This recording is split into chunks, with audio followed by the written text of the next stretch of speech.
So at ito na nga guys, so panoorin ninyo. Plastic instant bigas. Kaya gustong gusto ng mga Duterte sa China. Tingnan nyo ha, plastic yan. Gagawin niyang bigas. So panoorin nyo.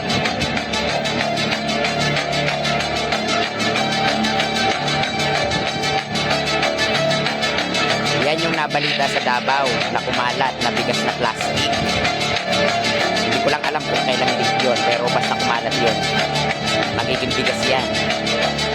Plastic yan. Yan. Bigas. Sasako. Ganyan kagaling ang China. Kaya idol na idol ni Duterte. No. Tapos ayan, karne. Plastic din. Gagawin nilang karne. Sa galing talaga ng China, no? Na yung mga pagkain nila ay talagang may possibilities na makalason.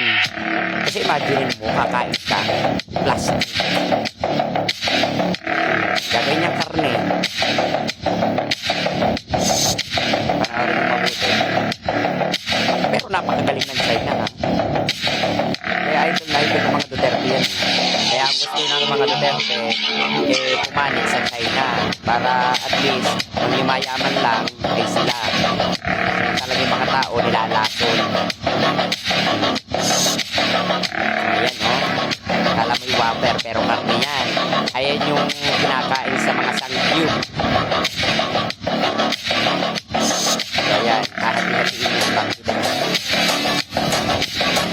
O diba? O. Tapos kakain kayo sa sanggiptan. Ayan ang inyong iihaw. Hindi nyo alam na yung kinakain nyo pala plastic na or mga chemical. Talagang malalason ka dyan at mabibilis ang buhay mo dyan. Diba? Tapos marirepak nila malalamigin. Aling naman no, hindi makakalain ng plastic. Nangunguya, malambot, crunchy. Diba? O ito pa, karne, plastic din. Nilililok yung sa lilokan nila na ini-style nila ng parang karne talaga, tapos tatanggalin nila doon may karne na parang may buto-buto. Tapos ayan ipiprepare. Pagaling talaga ng China, napakagaling. Diba? Steak.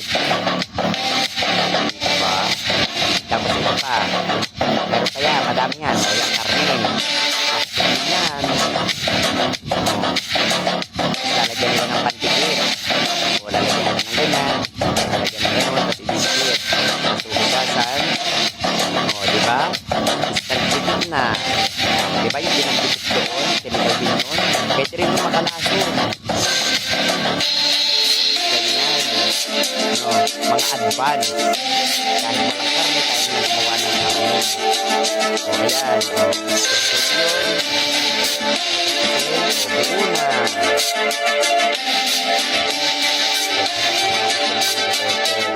Diba?